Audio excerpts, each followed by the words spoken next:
जी हाँ, बिल्कुल। आज 3 लिस्टिंग होनी है। तीनों आईपीओज़ काफ़ी शानदार थे और हमारी बात भी हुई थी स्पेशली विशाल पर। वो सबसे बड़ा आईपीओ था इनमें से, उन पर बातचीत करेंगे हम। लेकिन आज के क्यूज़ पर अब नज़र डाल लेते हैं। आज सबसे इम्पॉर्टेंट क्यू बाज़ार के लिए जो है वो है यूएस फेड। ग्लोबल क्यूज़ में कुछ और डिटेल में डिस्कस करेंगे, लेकिन आज देर रात को यूएस फेड का फैसला आएगा। कोई ज़रूरत नहीं है रात को जगने की, सुबह हम आपको बता देंगे कि क्या हुआ, क्योंकि रात को वैसे ही आप ट्रेड तो कर नहीं पाएंगे, है ना। तो कोई ज़रूरत नहीं है, आराम से सोइए। और वैसे मिड पॉइंट है। ज़्यादातर लोगों का मानना है कि एक हॉकिश 25 बेसिस पॉइंट का rate cut. Hawkish rate cut से क्या मतलब होता है कि आप रेट तो कट कर देंगे, लेकिन ये भी कहेंगे कि मैं खुश नहीं हूँ उस रेट कट से, लेकिन मुझे करना पड़ा तो मैंने कर दिया। लेकिन अब मुझसे थोड़ा सा बहुत ज़्यादा उम्मीद मत करिए। कई लोगों का तो ये भी मानना है कि जनवरी मीटिंग में पॉज का भी इंडिकेशन आ सकता है। इसका मतलब ये नहीं कि रेट कट्स खत्म हो जाएंगे, 3 रेट कट और आने के चांसेस हैं अगले साल। लेकिन अभी के लिए फेड रेट कट करके, पिछले बार 50 बेसिस गया था तो वो थोड़ा ज़्यादा हो गया था शायद, अब 25 बेसिस पॉइंट का रेट कट करके एक बार के लिए पॉज दे सकता है। तो ये तो बात हो गई जो क्यों आना है उससे रिलेटेड। एक जो इशू है वो है भारतीय बाज़ारों में जो वॉलेटिलिटी जो चल रही है, काफ़ी ज़्यादा और काफ़ी ज़्यादा वॉलेटिलिटी है, वो और बढ़ सकती है यहाँ, और सेकंड हाफ में काफ़ी मुझे लग रहा है वॉलेटिलिटी है। लेकिन आशीष, एक चीज़ मैं ऐड करूँगा, सेकंड हाफ में आज आप एक मार्केट की रिकवरी को भी नहीं नकार सकते हैं। पॉसिबिलिटी है। उसका रीज़न बताता हूँ मैं क्यों। 2-3 रीज़न है। एक तो निफ्टी का पुट कॉल रेशियो 0.65 पर आ गया है। मैंने एक चीज़ नोटिस करी है, जब भी पुट कॉल रेशियो 0.65 पर आता है, वहाँ पे एक बार के लिए शॉर्ट कवरिंग आती है, चाहे कोई भी रीज़न रहा उसका, एक बार के लिए शॉर्ट कवरिंग आती है। प्लस शॉर्ट्स ने पैसा बनाया, अच्छा पैसा बनाया। अब अगर बाई चांस फेड ने कुछ अच्छा पॉज दे दिया और कुछ अच्छा बोल दिया, और कल बाई चांस अगर एक बार के लिए सारी मार्केट में बहुत बड़ी रैली आ गई और कल अगर गिफ्ट निफ्टी दिखा दे आपको 200 पॉइंट का गैप अप, उसकी भी पॉसिबिलिटीज़ है ना। तो इसके लिए शॉर्ट भी मुझे लगता नहीं कि बहुत ज़्यादा पोजीशन कैरी करके जाना चाहेंगे। तो सिर्फ रिस्क रिवॉर्ड के हिसाब से सेकेंड हाफ में एक रिकवरी पॉसिबल है। ये तो फेड से रिलेटेड क्यूज़ है। मैंने एक इम्प्रॉम्प्टू एक डेटा ऐड कराने को कहा था, अगर वो बन गया तो मुझे बता दीजिए। वो था वाहन का डेटा। अब मैं उस डेटा पे आना चाहता हूँ। है क्या वो डेटा रेडी? तो देखिए, अब ये डेटा जो है ये 1 से 17 दिसंबर का डेटा है। ये मुझे, जैसे मैं बता रहा हूँ कि CNBC TV 18 में सुदर्शन उन्होंने मुझे भेजा है, वो ट्रैक करते हैं सेक्टर को। वो मैं पढ़ रहा था, ये आंकड़ा काफ़ी ख़राब है। कुल मिलाकर 19% की रजिस्ट्रेशन में गिरावट है। ऑटो कंपनियां क्या कहती रही हैं हमको आज तक। देखिए, होलसेल डेटा मत जाइए, आप वाहन का डेटा देखिए। आप वाहन का डेटा देखिए, वाहन का डेटा आपको बताता है कि कितने रजिस्ट्रेशन हुए इवेंचुअली। 2 व्हीलर रजिस्ट्रेशन 24% गिरे हैं। ये डेटा बहुत ख़राब है। आई थिंक कुछ हद तक जो मार्केट गिरा है उसमें इस डेटा का भी हाथ है, क्योंकि ये सबसे लेटेस्ट डेटा, ये ऐसा नहीं कि अक्टूबर या नवंबर का डेटा है भाई, ये तो दिसंबर, मतलब Q3 के भी वॉश आउट होने के काफ़ी चांसेस हैं। ये आपको ये बता रहा है। अब कहने को दिसंबर ईयर एंड होता है तो बहुत लोग अपनी परचेजेस को पोस्टपोन करते हैं, लेकिन ये लाइक टू लाइक कंपैरिजन है ना, दिसंबर टू दिसंबर का कंपैरिजन है। पैसेंजर व्हीकल में भी गिरावट है, हालांकि उतनी नहीं, 3% के करीब की, और पेट्रोल वाले व्हीकल्स में 25% की गिरावट है। इलेक्ट्रिक और CNG के व्हीकल्स थोड़े से बेटर कर रहे हैं, तो वो एक इंटरेस्टिंग चीज़ है। लेकिन इस चीज़ को मैं अपफ्रंट क्यों रख रहा हूँ, कुछ देर में बिग स्टॉक्स में भी डिस्कस करूँगा। इस चीज़ को मैं अपफ्रंट इसलिए रख रहा हूँ, मैं एक चीज़ क्लियर करना चाहता हूँ। मार्केट के गिरने में ऑब्वियसली जिस तरीके से मार्केट में वॉलेटिलिटी आई है वो एक चीज़ है, लेकिन मार्केट क्यों गिर रहा है उसका मेन कारण अर्निंग्स है। पिछली बार भी जो मार्केट गिरा था उसमें आपने उस भाई FI की सेलिंग, चाइना, ये सब वो सब फैक्टर डाल दिए थे, लेकिन ये सब अगेन ट्रिगर्स थे। रीज़न अर्निंग्स था। इवेंचुअली मार्केट अर्निंग के हिसाब से चलेंगे, वो हमेशा एक व्यू रहा है कि अर्निंग्स हिसाब से आएंगे, मार्केट इवेंचुअली हिसाब से जाएगा। तो एक रिस्क बन रहा है कि ये वाला जो अर्निंग सीजन है अक्टूबर टू दिसंबर, इसमें forget about green shoots, data और ख़राब लगे, इसकी पॉसिबिलिटी है। इस वजह से इस डेटा को भी मैं अपफ्रंट लेना चाह रहा था ना। बिल्कुल ठीक है इस समय, लेकिन ठीक है ये सब चीज़ें होंगी, लेकिन फूफा का मूड खासा बिगड़ा हुआ है। वो FIs की अनअबेटेड सेलिंग, हेडलाइन भी मेंशन था, कैश में, वायदा में कल भी, इस तरह का जो मूड बिगड़ रहा है, चल क्या रहा है, कैसे रीड कर रहा है आप इस डेटा पॉइंट्स को? बिल्कुल। तो देखिए, इसमें ना FIs का जो कनेक्शन है बाज़ार के साथ, पहले उसकी बात कर लेते हैं, क्योंकि इसका काफ़ी इम्पैक्ट आ रहा है हमारी मार्केट पर। और कल भी आप देखिए आशीष, कल FIs ने कुल मिलाकर 14,000 करोड़ रुपए की कैश मार्केट में और फ्यूचर्स मार्केट में मिला के कुल मिला के सेलिंग की है। और ये काफ़ी इंटरेस्टिंग है क्योंकि अब तक हम क्या बात कर रहे थे कि 1000 करोड़ की, 2000 करोड़ की, 3000 करोड़ की, ये सब सेलिंग जो है इनको मार्केट एब्जॉर्ब कर सकता है, लेकिन उससे ज़्यादा मार्केट शायद एब्जॉर्ब ना कर पाए। एक सेकेंड, एक और चीज़, हाँ, तो कल कैश में कितनी सेलिंग हुई? कुल मिलाकर कैश में 6400 करोड़ की सेलिंग हुई, जो 28 नवंबर के बाद सबसे बड़ा है कैश मार्केट का नंबर। और इंडेक्स और स्टॉक फ्यूचर्स जो कि डायरेक्शनल होते हैं, उनको अगर आप मिला दें तो कुल मिलाकर 7600 करोड़ की और सेलिंग हुई है, इंडेक्स फ्यूचर और स्टॉक फ्यूचर्स को मिलाकर। तो इसके लिए कुल मिलाकर cash plus index future plus stock futures, इन तीनों को मिलाकर हो गई 14000 करोड़ की सेलिंग।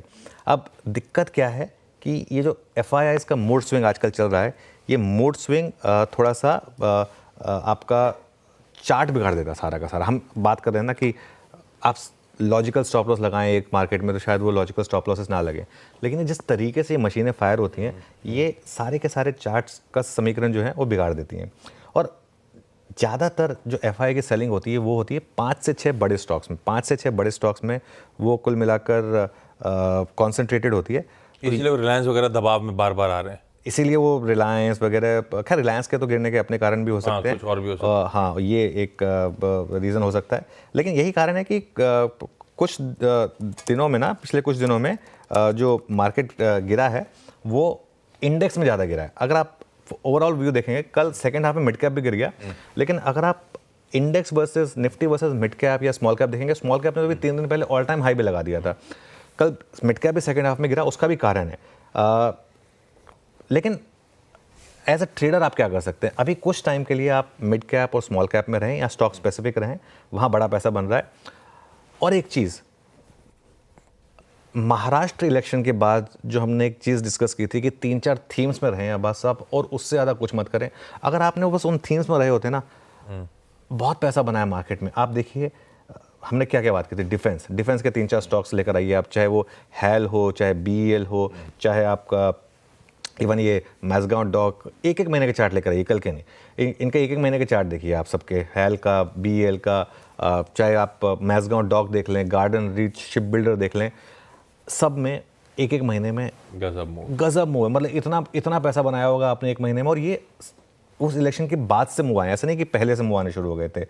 डिक्सन टेक देख लीजिए आप, डिक्सन टेक, रियल एस्टेट के स्टॉक्स देख लीजिए, हमने मैक्रोटेक, ओबेरॉय रियल्टी, ये कुछ स्टॉक्स की बात की थी कि इनमें आप पैसा लगाइए जब महाराष्ट्र इलेक्शन के बाद, कि ये थीम्स, तो थीम अगर आपने अच्छी थीम पकड़ लिए तो मार्केट ने बहुत पैसा बना के दिया। पैसा किसका गया है?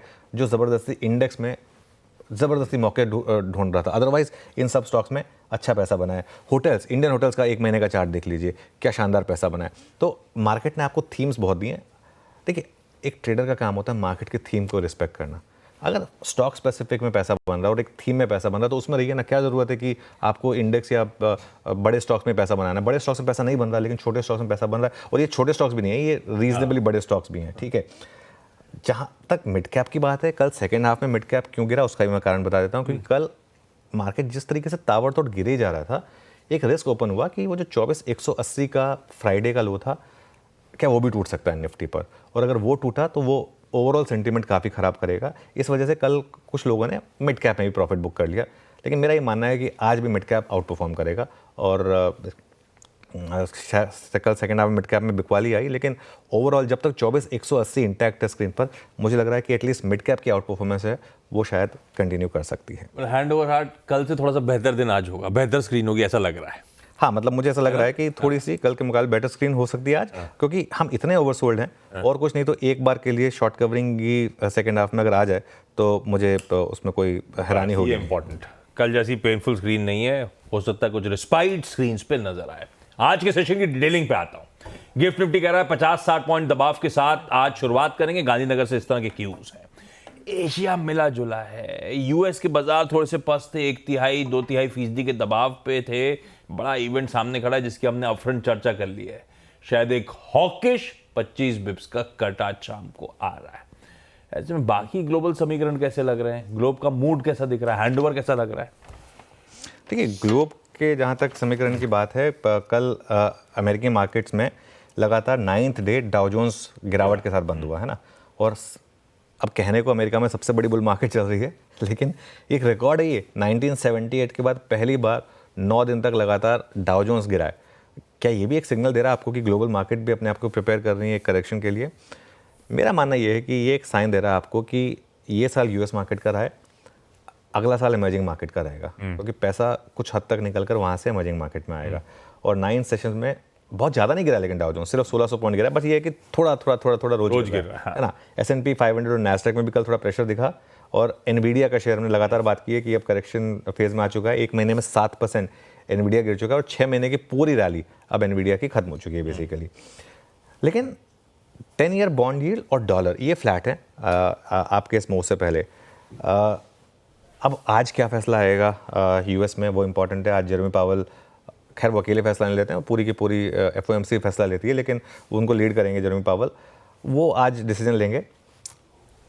वहाँ महंगाई जो है अभी भी 2% के टारगेट से थोड़ी सी दूर है, और अक्टूबर में उनका जो PCE है, जो बहुत इंपॉर्टेंट डेटा होता है, वो 2.3% पर आया है।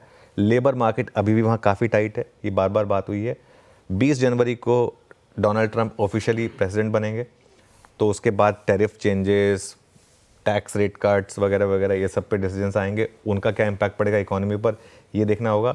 बोफा के CEO उनको मानना है कि 3 और रेट कट होंगे 25-25 बेसिस पॉइंट के, लेकिन मॉर्गन स्टैनली का ये मानना है कि जनवरी में पॉज आ सकता है, क्योंकि जो डेटा आया है, रिसेंट जो डेटा आया है, उसके हिसाब से जनवरी में एक पॉज की एक्सपेक्टेशन है।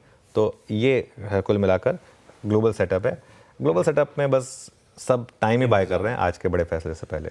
बड़ा फैसला सामने खड़ा है। FIs के दांव पेच पे बढ़िया चर्चा हो गई, कुछ गाज गिरने की बातचीत हो गई। वो जो कल शाम को आया सर्कुलर था, वोलेटाइल इंडेक्स है। आप कई बार वो बाज के थ्रू दिखाते हैं किस तरह से अनट्रेडेबल ये मार्केट बन गया है। ये अब मैं आऊँ इंडेक्स की स्ट्रैटेजी वगैरह पे डिटेल में, आज अपन वो तो डिस्कस करेंगे हमेशा की तरह, पर क्या ये इंडेक्स या मार्केट रिटेल के लिए इंडेक्स की ट्रेडिंग से बचना चाहिए, उससे दूर रहना चाहिए? अनट्रेडेबल हो चुका है, हमें उस पॉकेट से बचना चाहिए? ज़्यादा अच्छा है कि स्टॉक स्पेसिफिक रुझानों पे फोकस करें? देखिए बिल्कुल, अच्छा, बहुत स्मार्ट ट्रेडर्स हैं, वो मुझे भेजते रहते हैं डेटा की। देखिए बिल्कुल हमारे हिसाब से तो मार्केट बहुत अच्छी चल रही है। हो सकता है वो कुछ स्मार्ट ट्रेडर्स हैं, तभी तो वो स्मार्ट ट्रेडर्स हैं, और तभी तो वो पैसा बना रहे हैं उस हिसाब से। लेकिन यहाँ बात हो रही है हमारी एक एवरेज रिटेल ट्रेडर की। आशीष, हमारा चैनल जो है ना, वो एवरेज रिटेल ट्रेडर देखता है। मैं उनके लिए बात करता हूँ। मुझे पता है बहुत लोग ये बोलते हैं कि आपने कभी ट्रेडिंग की नहीं तो आपको क्या पता। ठीक है, लेकिन मैं रिप्रेजेंट करता हूँ उस स्पेस को जो या तो अपने रिटायरमेंट का पैसा मार्केट में लगा रहा है, या अपना पॉकेट मनी मार्केट में लगा रहा है, या कुछ भी, या कई लोग ऐसे हैं जो एज स्टॉक मार्केट अपना प्रोफेशन बनाना चाहते हैं। सबके पास वो फैसिलिटीज़ अवेलेबल नहीं है, बिल्कुल, और वो चाहते हैं कि मार्केट में पैसा बने, उनका पैसा टूट रहा है। तो इवेंचुअली हम उसकी बात कर रहे हैं। देखिए, एक तरफ है FIs की करोड़ों की मशीन, और उन करोड़ों की मशीन चलाने के लिए वो हायर करते हैं IIT और IIM के टॉपर्स 4-4 करोड़ की सैलरी देकर, जो बहुत ही ब्रिलियंट माइंड्स होते हैं। उनसे आप नहीं भिड़ पाएंगे। तो क्या ज़रूरत है उनसे भिड़ने की? इनसे भिड़ना आसान नहीं है, क्योंकि इनका तरीका अलग है। अच्छा, पिछले कुछ दिनों में मार्केट में एक और इंटरेस्टिंग चीज़ हो रही है। मार्केट सारे लॉजिकल स्टॉप लॉसेस खाकर उसके बाद दूसरी तरफ का मुंह दिखाता है, लॉन्ग साइड पर भी, शॉर्ट साइड पर भी। फ्राइडे को दोनों हुए। फ्राइडे को मार्केट ने दोनों तरफ को ट्रैप किया। एक एग्जांपल देता हूँ, फ्राइडे को फर्स्ट हाफ में शॉर्ट्स को ट्रैप किया, उसके बाद मार्केट इस तरीके से घूमा और डे हाई पर बंद हुआ, उसके बाद मंडे और कल के बीच में वो सारे लॉन्ग ट्रैप हो गए होंगे। बहुत लोग होंगे जिन्होंने 24,300 पे बेचा होगा, फिर 24,180 से मार्केट घूमा, फिर उन्होंने 24,700 पे खरीदा होगा कि अभी ब्रेकआउट आ रहा है, और वहाँ से मार्केट फिर घूम गया। तो ये चीज़ें हो रही हैं मार्केट में, है ना। तो इसमें बहुत लोग दोनों तरफ पैसा लूज़ कर रहे होंगे। सेबी ने वीकली एक्सपायरी बंद करके एक अच्छा काम किया, कुछ हद तक रिटेल को बचाया। ट्रेडिंग ही नहीं करेंगे तो लॉस कहाँ से होगा, है ना। तो अब लेकिन कुछ और की भी ज़रूरत है मेरे ख्याल से, ये इंडेक्स मैनेजमेंट, क्योंकि काफ़ी हद तक मुझे लग रहा है कि मार्केट में इंडेक्स मैनेजमेंट हुई है। मैं बार बार कह रहा हूँ, इलीगल कुछ भी नहीं है, सबको हक है पैसा बनाने का, लेकिन जो इंडेक्स मैनेजमेंट हो रही है कहीं बहुत ज़्यादा तो नहीं हो रही है, और उसमें कहीं रिटेल बहुत ज़्यादा तो नहीं फंस रहा है। लेकिन अगेन मैं एक ही सवाल पूछता हूँ, जब मार्केट आपको थीम्स दे रहा है और थीम्स में अच्छा पैसा बन रहा है, स्टॉक स्पेसिफिक में अच्छा पैसा बन रहा है, तो कुछ टाइम के लिए छोड़ दीजिए इंडेक्स को। ये वॉलेटिलिटी हमेशा नहीं चलेगी, एक बार इसमें भी इक्विलिब्रियम सेट होगा, एक बार सब जो नई रियलिटीज़ हैं उसके साथ सब अलाइन हो जाएंगे अपने आप को, फिर वापस नॉर्मल मार्केट भी आएंगी, वापस ट्रेंडिंग मार्केट भी आएगी। ऐसा नहीं है कि मार्केट इसी तरीके से चॉप चॉप करता रहेगा, ट्रेंडिंग मार्केट्स भी आएंगी, उसमें पार्टिसिपेट करिए। रिटेल को ज़रूरत है। मैं हमेशा बोलता हूँ कभी भी आप ट्रेड लेते हैं ना, आपके 4 आउटकम होते हैं, बड़ा प्रॉफिट, बड़ा लॉस, छोटा प्रॉफिट, छोटा लॉस। बड़ा लॉस को एलिमिनेट कर दीजिए, छोटा लॉस तो होगा, वो सबका होगा, अच्छे से अच्छे ट्रेडर को होगा। बड़ा लॉस को एलिमिनेट कर दीजिए। उसके लिए सबसे ज़रूरी है कि मार्केट के मैसेज को समझना। इस समय इंडेक्स में ट्रेडिंग करके बड़ा लॉस हो रहा है, उससे बचने की ज़रूरत है। बहुत बढ़िया। अच्छा, ग्लोब के समीकरण समझ लिए थे अपन ने। आज के सेशन के लिए एक पार्ट अभी मिसिंग है, वो है ट्रेड का सेटअप। हालांकि उसके अनडिस्कस हो रहे थे, एफआई की सेलिंग के थ्रू कुछ आंकड़े वाकड़े शेयर भी हुए, लेकिन अदरवाइज कल के उस दिक्कत वाले सेशन के बाद अब समीकरण कैसा, सेटअप कैसा? देखिए, सेटअप तो काफ़ी ओवरसोल्ड है। आज का सेटअप में एक अच्छी चीज़ ये है, एक्सट्रीम ओवरसोल्ड। डीआईएस ने 2700 करोड़ की बाइंग की, लेकिन सामने 6400 करोड़ की एफआई की सेलिंग आई है, और ये कोई एफआई छुट्टी पे नहीं गया है। ग्रॉस नंबर्स देखिए आप, भयंकर बड़े हैं। और ये बार्स देखिए आप आपकी स्क्रीन पर, ये 28 नवंबर के बाद की सबसे बड़ी सेलिंग है। 28 नवंबर का दिन याद है ना, वो एक्सपायरी वाला दिन, जिस दिन मार्केट की चीखें निकली थी। तो ये वहाँ से उसके बाद से सबसे बड़ी सेलिंग है। और इंडेक्स फ्यूचर्स में पोजीशनिंग आएगी अब आपकी स्क्रीन पर, हर डिक्लाइन पर रिटेल बाय कर लेता है और एफआई सेल करते हैं। ये देखिए, ये पोजीशनिंग है। और इसके चेंजेस देखिए आप, कल क्लाइंट्स ने 33,000 लॉन्ग जोड़े हैं और 12,000 शॉर्ट, और एफआईज ने लॉन्ग कट करें और शॉर्ट जोड़े हैं। और इंडेक्स फ्यूचर्स और स्टॉक फ्यूचर्स दोनों में सेलिंग है। इंडेक्स फ्यूचर्स में 1200 करोड़ की सेलिंग है, स्टॉक फ्यूचर्स में 6000 करोड़ की सेलिंग है। मेरा एक टोटका रहा है कि जब भी एफआईज की कैश, इंडेक्स और स्टॉक्स तीनों में बड़ी सेलिंग होती है, अगले दिन मार्केट समहाउ चलता है। तो वो एक टोटका लेके आज भी मैं थोड़ा सा चलना चाहूँगा। इसकी थोड़ी ग्रीन जैकेट भी पहनी आज मैंने।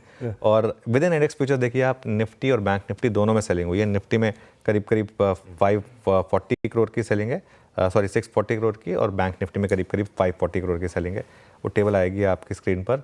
तो कल दोनों में शिद्दत से सेलिंग की है एफआईज ने, इंडेक्स मतलब बैंक निफ्टी में भी, निफ्टी में भी। लॉन्ग शॉर्ट देखिए आप, कल 8,600 लॉन्ग कट हुए और 7,400 शॉर्ट ऐड हुए हैं सिस्टम में। और अब हम वापस ऑलमोस्ट आशीष 1 लाख शॉर्ट पर पहुंचने वाले हैं। वो जो आंकड़ा गिरकर 40,000 तक रह गया था लॉन्ग शॉर्ट का, ये ग्राफ में दिख रहा है आपको। और अब देखिए 91,000 शॉर्ट हो गए, 36%।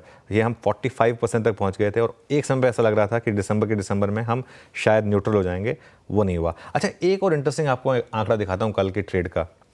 और कल तो कोई वीकली एक्सपायरी भी नहीं थी, कुछ भी नहीं था कल के एफआईएस के ऑप्शंस के आंकड़े देखिए आप, बहुत ही इंटरेस्टिंग है। पुट देखिए, put long -0.87, put short 0.87 lakh. उसके सामने कॉल्स का डेटा देखिए आप, call long 8.77 lakh, call short 12.24 lakh. और हम बार बार लगातार ये बात कर रहे हैं कि जो कॉल्स और पुट्स के प्राइसेस हैं ये ऑल ओवर द प्लेस हैं, कोई लॉजिक नहीं है इनका। तो यहाँ पर काफ़ी एक्टिविटी हुई है कल। ये पूरी की पूरी वो जो एल्गो ट्रेड्स चल रही हैं वो उसका इम्पैक्ट है। इंडिया विक्स कल 3% ऊपर था, जो ट्रेड कर रहा था उसको लग रहा होगा 20% ऊपर है, लेकिन 3% ऊपर था। और पुट कॉल रेशियो 0.65 पर आया है। तो ये मेरा मानना है, ये एक डेटा पॉइंट है जिस पर मैं लैच ऑन कर रहा हूँ, अलॉन्ग विद सारे के सारे इंस्ट्रूमेंट में सेलिंग की। आज सेकेंड हाफ में एक शॉर्ट कवरिंग की पॉसिबिलिटी है, क्योंकि आप एक इवेंट में जा रहे हैं उस वजह से। बैन की जहाँ तक बात है, बैन में 3 स्टॉक्स और ऐड हो गए, बंधन बैंक, चंबल फर्टिलाइजर और पीवीआर आइनॉक्स। बैन से बाहर कोई स्टॉक नहीं आया। तो कुल मिलाकर अब 8 स्टॉक्स एफएनओ बैन में हो गए। Setup extremely oversold. तो ये एक होप है कि शायद सेकेंड हाफ में कवरिंग आ जाए। देखिए, अब हम उस स्टेज पर आ गए हैं जहाँ पर hope is the only thing. And जैसे कहते हैं ना, मार्केट में hope is not a data point. ठीक बात ये है। अब आइए निफ्टी के अप्रोच पे चलते हैं। हालांकि ये बात हो चुकी है, थोड़ा सा रिटेल के लिए समय इंडेक्स नहीं है, पर जो हैं एग्रेसिवली ट्रेड करते हैं, कंपल्सिव ट्रेडर्स हैं, बातचीत तो सबके लिए होगी इस प्लेटफॉर्म पे। निफ्टी की आज की स्ट्रैटेजी पे, वैसे कल का चार्ट आपकी स्क्रीन पर है, वो 24,700 जो अपना अकेला रेजिस्टेंस है, उसके आसपास आते आते ही हमेशा नर्वसनेस क्रीप इन हो रही है। और एक बात हुई थी 24,300 बहुत इंपॉर्टेंट स्तर है, उसके नीचे बंद हुए तो ट्रेंड पूरी तरह से निगेटिव हो जाएगा। कल 303 से ही थमे, 30-40 पॉइंट ऊपर जाके बंद हुए। तो लेवल्स तो डिफाइंड जो है वैसे ही बिहेवियर है, लेकिन वोलेटिलिटी एक्सट्रीम है, मूड बिगड़ा हुआ है। ऐसे में आज का अप्रोच जान लेते हैं। एक तो टोटका हमारे फेवर में और दूसरा हिस्ट्री कि एफआईज की अक्रॉस द बोर्ड सेलिंग है, तो फिर अप्रोच क्या रखें? फिर से कह रहा हूँ, एक सिर्फ उनके लिए जिनको निफ्टी में ट्रेड किए बिना खाना नहीं हजम होता है ना, तो उनके लिए तो पहला सपोर्ट है आपका 24,180 से 24,220 फ्राइडे का लो, आपको याद होगा। अच्छा, जब फ्राइडे के लो से हम फ्राइडे के हाई पे आए थे, किसी ने सोचा था इतनी जल्दी हम फ्राइडे के लो को रिविजिट करेंगे? ये मार्केट इस तरीके से मूव कर रहा है। और ऑप्शंस का जोन, कल वीकली एक्सपायरी निफ्टी की, ध्यान रखिएगा। और बड़ा सपोर्ट है फिर 24,000 से 24,100 का, वो साइकोलॉजिकल कह लीजिए, जैसे भी कह लीजिए। रेजिस्टेंस कहाँ मिलेगी आपको? पहला तो 24,450, जिस एफर्टलेस तरीके से 20 डेमो का आपने ब्रीच किया, अब वो आपके लिए रेजिस्टेंस हो जाएगी। और उसके बाद 24,568 कॉल राइटर का जोन, एक सिर्फ आज के लिए और कंपल्सिव ट्रेडर के लिए 24,180 से 24,250 के बीच की कोई भी डिप पर मुझे लग रहा है बाइंग काम कर सकती है। एक आपको 24,000 का स्टॉप लॉस रखना होगा। ये उन ट्रेडर्स के लिए जिनको ट्रेड लेना ही लेना है, वरना इंडेक्स को छोड़ दीजिए, कोई दिक्कत नहीं है। और 3-4 दिन मार्केट को ऑब्जर्व कर लीजिए। लेकिन मेरा व्यू ये है कि आज सेकंड हाफ में पॉसिबिलिटी है एक शॉर्ट कवरिंग बाउंस की, purely from risk reward point of view. एक आपको 150-200 पॉइंट की शॉर्ट कवरिंग सेकंड हाफ में पॉसिबल है लोअर लेवल से। मुझे हैरानी नहीं होगी अगर ऐसा हो जाए तो। इंटरेस्टिंग सेशन, और खास तौर पे आज का सेकेंड हाफ। ऐसे में निफ्टी बैंक, कल तो ये भी थोड़ा सा धुल गया था। मूड कैसा, पोजीशन कैसा? बिल्कुल, देखिए निफ्टी बैंक में एक चीज़ जैसे कहते हैं ना, क्लचिंग ऑन टू स्ट्रॉज। कल का लो एग्जैक्ट 20 डेमा, और उसको आपने डिफेंड कर लिया, उसके ऊपर आप बंद हो गए। और निफ्टी बैंक में 1-2 बार पहले भी हुआ है कि इंडेक्स स्ट्रांग है, लेकिन बीच बीच में 1-2 बार इस तरीके की ट्रेड्स आती हैं। वो एफआईएस के मूड, कल भी हमारी ये बात हुई थी कि सेटअप अच्छा है, लेकिन एफआईएस का मूड एचडीएफसी बैंक और आईसीआईसीआई बैंक में क्या करेगा, उसके ऊपर काफ़ी कुछ डिपेंड करेगा। पहला सपोर्ट यहाँ पर फिर वही आपका 20 डेमा का 52,700 से 52,750 का, कल का लो भी यहीं पर है आशीष। और अगर ये टूटा तो फिर 52,100 से 52,200, जहाँ पर आपका 50 डे एक्सपोनेंशियल मूविंग एवरेज है। रेजिस्टेंस 53,000 से 53,100 पर पहले 10 डे एक्सपोनेंशियल मूविंग एवरेज, फिर 53,400 से 53,500 ऑप्शन जोन। मेरा मानना ये है कि स्क्रीन देखकर आप ट्रेड लें, और अगर शॉर्ट कवरिंग आएगी तो बैंक निफ्टी उसको लीड करेगा सेकेंड हाफ में, उसके चांसेस ज़्यादा हैं, तो उस पर आप फोकस कर सकते हैं क्योंकि बेहतर पायदान पे बैठा हुआ है। और अगर शॉर्ट कवरिंग मंदी के सौदे कटने से तेजी तूल पकड़ रही होगी, तो तेजी को लीड ये पॉकेट कर रही होगी। खैर, ये देखेंगे सेकेंड हाफ में मार्केट्स का बिहेवियर। गाइड करने के लिए कमाई का अड्डा होगा। आखिरी के 1.5 घंटे ये सारा हलचल जो होगी उसको हम ब्यूटीफुली कैप्चर कर रहे होंगे। ना सिर्फ सुबह जोड़ना है, कमाई के अड्डे में भी जोड़िएगा।